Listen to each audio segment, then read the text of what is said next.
Well, friends, we're back to Heinz Field to take on A-Rye and the Immunizers. 2009 was a bit of a hangover year for our black and gold militia. Fresh off a Super Bowl win, 1 year away from another Super Bowl appearance against this very ayahuasca addict, but on a 5-game losing streak in the present. Playing against one of the great arms and football minds the NFL has ever seen, but if there was one QB I was always confident in going into battle with, it was 7. Packers get the ball first, and it's a throwaway, 2 bad passes, and a quick 3 and out. Wasn't this Rodgers guy supposed to be good at football or something? First play on offense, and how do the Steelers open it up? Like last week against Cleveland, little over 200 yards. Yeah, they were awful at the Browns. Here is one aired out for Mike Wallace. What a start. Touchdown, Pittsburgh.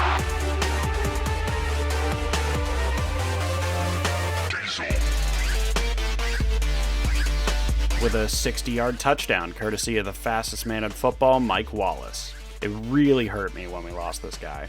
I know we're a wide receiver factory, but this dude was special. Is this a fast start? Don't give me hope.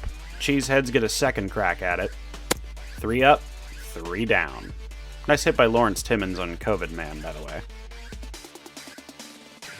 Back to Ben and the boys, and Heath Miller does what he always does, getting open by 10 yards.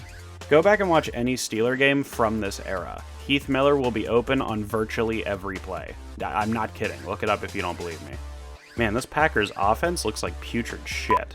We got this game in the bag. Oh. Rodgers might be a crazy hippie, but he's a crazy hippie with a golden arm. Gotta hand it to him. 3rd and 6, and it's Hines Ward doing what he does, making a big catch, taking a huge shot, and then getting up and laughing about it. Miss this guy. This Rashard Mendenhall guy seems like a reliable, sure-handed back. Hopefully he won't have any crucial fumbles against the Packers in his career. Did you just put B.J. Raji in coverage on Heath Miller? Okay, now I've seen it all. Thanks for the free first down, I guess. Steelers continue to dink and dunk their way down the field, and there's nothing the Steelers love more than running on the goal line. Hell of an effort by Mendenhall, by the way. The guy was a serviceable back, there's no doubt. With the exception of one play, this defense has been absolutely lights out so far. Aaron Rodgers spread vaccine 3rd down to the Steelers, and watch Clay. Watch Clay. Watch Clay. God damn it. To this point, Aaron Rodgers is 3 of 11 passing. Just feels good to say that, I guess. But as if he's trying to spite me, 3rd down, 2 receivers split to Shea Townsend's zone, and Packers get a huge chunk in one play. Just as I say that, though, my dude Potsy gets a big stop on 3rd down. Why is this important? Because Mason Crosby was still in his suck era, and he pushes the kick wide right. Lucky break. Gotta capitalize. By capitalize, I didn't mean get a penalty right off the goddamn bat. They almost beat the penalty, but then Moelde Moore shows why he wasn't a wide receiver. When you let teams hang around like this, they're not very far from changing the game. Case in point, Jordy Nelson with a big punt return, followed by a sloppy late hit penalty, immediately has the Packers' offense in striking range. Packers decide to change it up and stick to the high percentage stuff. And that's really the way to beat cover 3 defenses, isn't it? Just check downs and runs. Good thing A-Rye doesn't run, right? Rodgers fakes a throw and takes it into the end zone. Touchdown. God damn it. All right, Large Benjamin, you gotta respond. 3rd down, and it's that Heath guy again, getting the first down and a whole lot more. Now we're matching... Oh, wait. Okay, so now we're matching A.J. Hawk on Heath Miller. Okay. A.J. Hawk was an awesome player, but really, you think he's going to be able to cover Heath? Come on, man. Uh-oh. We're officially at the 2-minute warning. Every Steeler fan knows that the 2-minute warning is Ben's version of the Batman signal. On cue, he hits Super Bowl MVP Santonio Holmes for a chunk. Not gonna lie, I was gutted when we lost this guy to the Jets. 1st and goal, and it's that goddamn Clay guy getting Ben for what seems like the 6th time today. Speaking of bad matchups, Max Starks on Clay Matthews just does not seem fair. Like, I know he was a rookie and we didn't really know how good he was yet, but come on, you gotta adjust a little bit. Elite clock management by Mike McCarthy here. Good God. How did this guy get another job after Green Bay? I really want to know. By the way, when I said adjust a minute ago, I wasn't saying throw it to Mewelde Moore with Santonio Holmes as your lead blocker, but sometimes genius and insanity are one and the same. Touchdown, Pittsburgh. And as a side note, I give 2023 Joe Buck a ton of credit for improving as much as he has. He's great to listen to now, but by God did he used to make games sound like a funeral. Take it into halftime, boys. Hey you, I know you're probably fast forwarding this segment, and that's cool, but if you didn't, just a friendly reminder that your favorite YouTube show can't make ad revenue. So if you want there to be a future for 5-Star, you gotta slide over to Patreon at patreon.com/5SMU and drop $4 or $7 in the jar. That's like $30 for the rest of the season. I know you can swing it. You get a free welcome gift and Discord access where you can chat with me and the rest of the gang live during games. Do it. Now roll the game. Gotta come out strong in the second half. On that note, here's Ben taking a sack on the first play from scrimmage. But what's great about having a gunslinger at quarterback? They find ways to be productive. Rest of the drive goes nowhere, but I beg of you, remember Ben for plays like this, not this. So here's a fun game to play. Every time Joe Buck mentions Green Bay's psycho package, Here's that psycho package on 3rd down and 8. count how many yards they give up. I swear to God, this thing could not stop shit. Steelers decide to switch it up and stay with high percentage stuff. This will not last long, I assure you. Eventually, a penalty and a sack kills this drive, and it's up to Pittsburgh's favorite paper towel enthusiast, Jeff Reed, to get us 3. Easy peasy. Gotta stop the hippie. Great blitz by Grandpa LeBeau, overloading the right side. This guy actually wrote me a get well soon note after I had brain surgery, so yeah, love this man. The Steelers and giving up 3rd and long. Name a more iconic duo. I'll wait.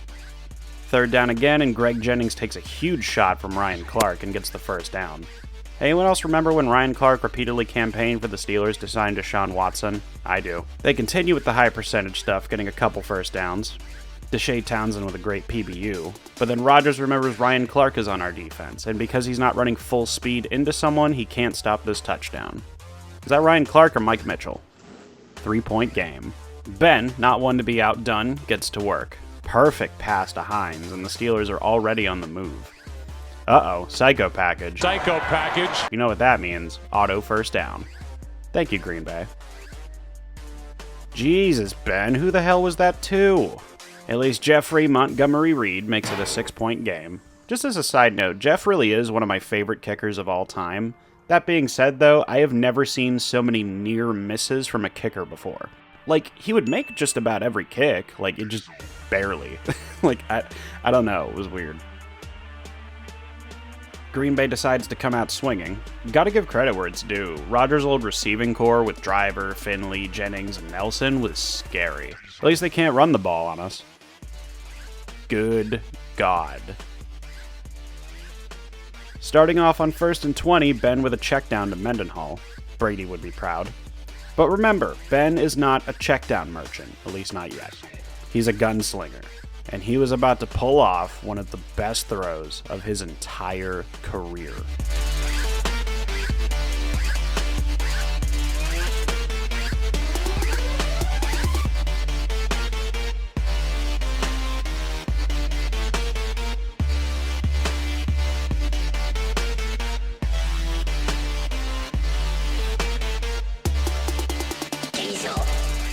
Hines Ward is a Hall of Fame wide receiver, and if you disagree, you can send me your angry messages, and I'll go on not giving one tiny fuck. Even though it gets wiped out by a penalty, I had to put this in. Ben does his signature turtle run and actually gets the first down. I love it.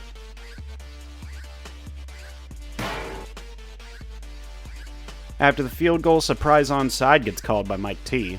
A ballsy call, and to be honest, I kind of agree. Like, you get it, the game's probably over, Rodgers is on fire, and this would be a perfect time to dial up a counterpunch to protect your fading defense. Plus, even with a short field, if you don't get it, this will probably give your Hall of Fame quarterback time should the Packers score. But it didn't work, and now we gotta listen to the commentators complain for 3 minutes about how they don't understand the call. 3rd and 1, no problem for Green Bay. Running the ball against Big Snacks, more of a problem for Green Bay.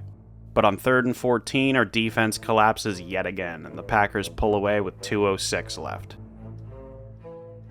2-point conversion's good because our 2-point defense has been the worst in the league for about 20 fucking years. So here's the problem for Green Bay. You gave Ben Roethlisberger, one of the best 2-minute quarterbacks of all time, 2 minutes. So he opens up with a sack, nothing new here.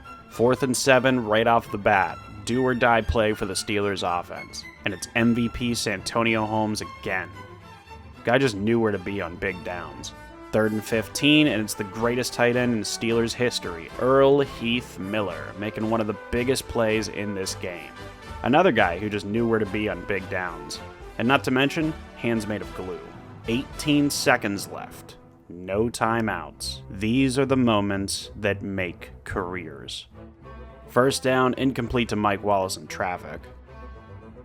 2nd down, Ben shakes off Cullen Jenkins like he's Taylor Swift, but it's incomplete to Hines. 3 seconds to go. You gotta have it right here.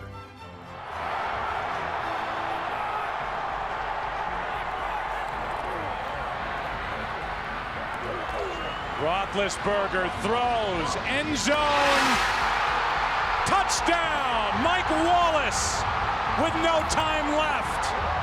Mike Wallace, the fastest man in the NFL, actually showing off his toe-tapping ability. He says to Santonio, anything you can do, I can do better. One of the best catches of Mike's very underrated career.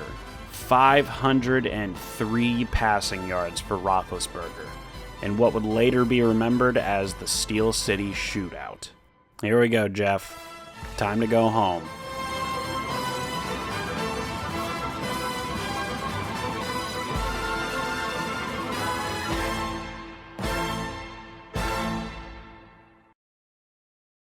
And if you're still here, make sure you're subscribed here on YouTube. And if you haven't contributed on Patreon yet, what are you waiting for? Get over there now. Patreon.com/5SMU for just $4 or $7 a month. You get an invite to our private Discord server, and you get to support your favorite YouTube show for less than the price of a cup of coffee a month. Do it.